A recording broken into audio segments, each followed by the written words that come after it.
Hi, I'm Jess and I have a ridiculous amount of molds. I think I'm addicted to it. But you know, when we're makers, we kind of do things like that. We get an overwhelming amount of supplies of things and then we think we're going to make it, and then sometimes we don't make it, if ever.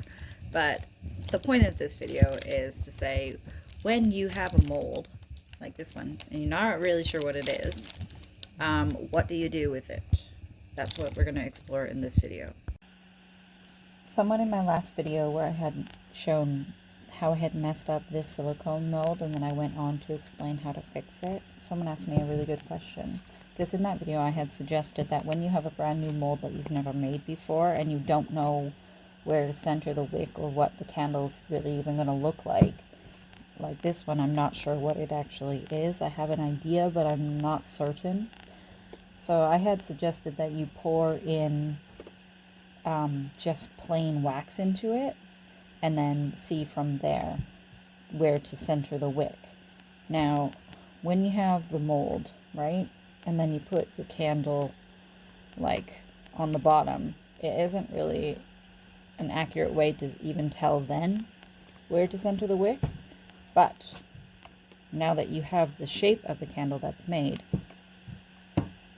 what you can do is look at your candle and look at the mold, and I can see these antlers here go right in this area in here. So it's really hard to see on camera, but there you can see, if you look down there, you can see the antlers right here. So from there I know that the bottom right here is the center of my candle, and if I go like this, you can see the two holes that are in my silicone mold. So this farthest one here was the first one that I made that I had screwed up, and then I had made another one right, just getting the right there, that was the correct wicking, the correct place to put the wick.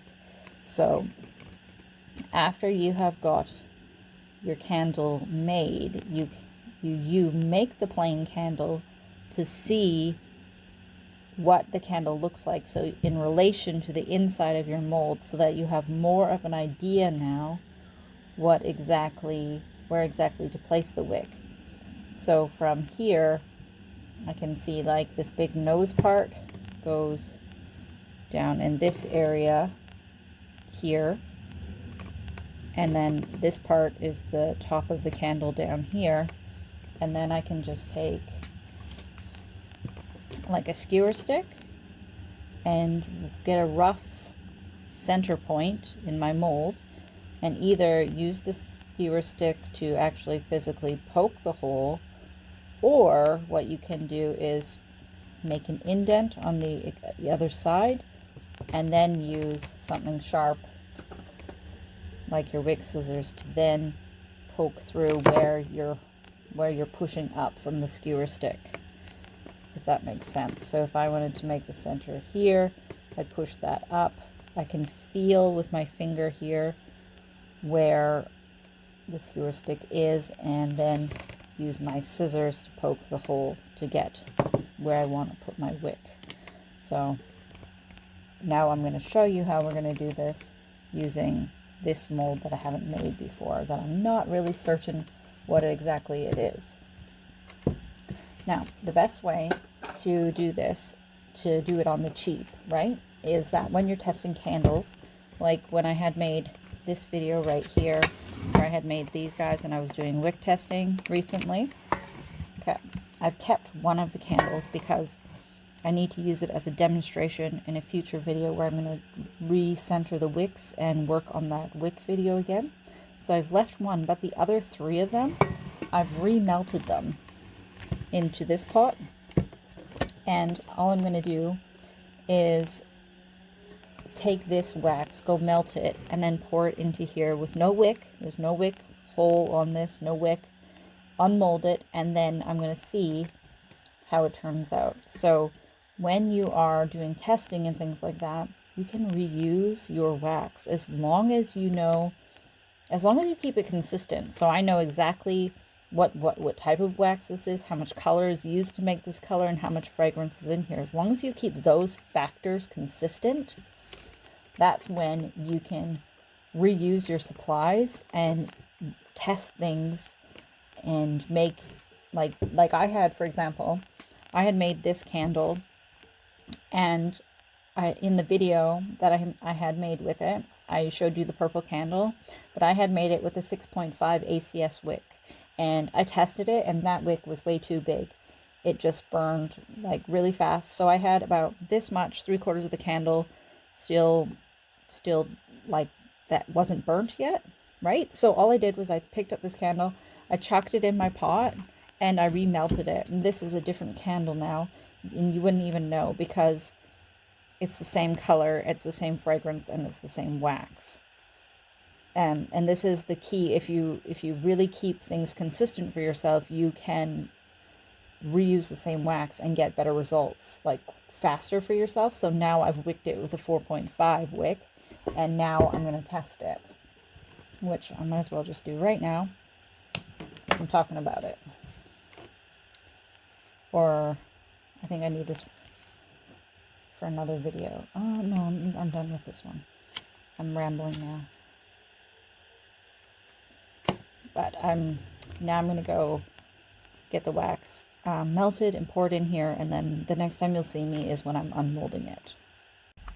Okay, the wax has cooled down and hardened, and now I'm just going to mold this. This is a new mold, so it's really sticky. So I'm just pulling down the sides, or out the sides, before I just pop it out, because I don't want to lose any of that detail. Okay, so here is the candle, obviously without the wick, and I've just got my finger right here because right there was the tip of this candle where I pulled it out. So when you are doing this and you unmold the top of your mold,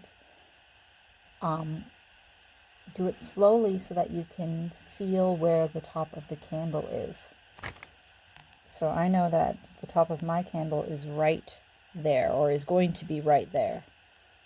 So what I'm going to do is I'm just going to take my wick scissors, because they've got the sharp point that I always am talking about my wick scissors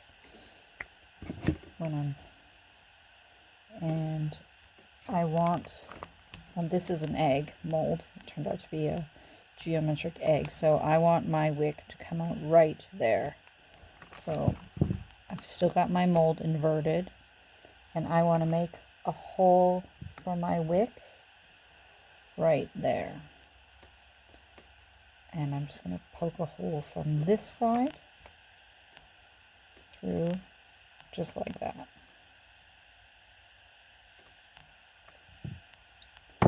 So now, if I was to put this back into the mold, it would go like that, and I could, I can feel the top of it straight through there.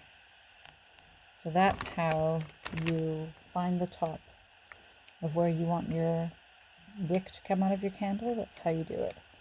Just invert your mold as you're demolding it, find the top, and put the hole through it. And now you can simply chuck this back into your jug, right? Because it's still got the purple candle wax in there. Same thing.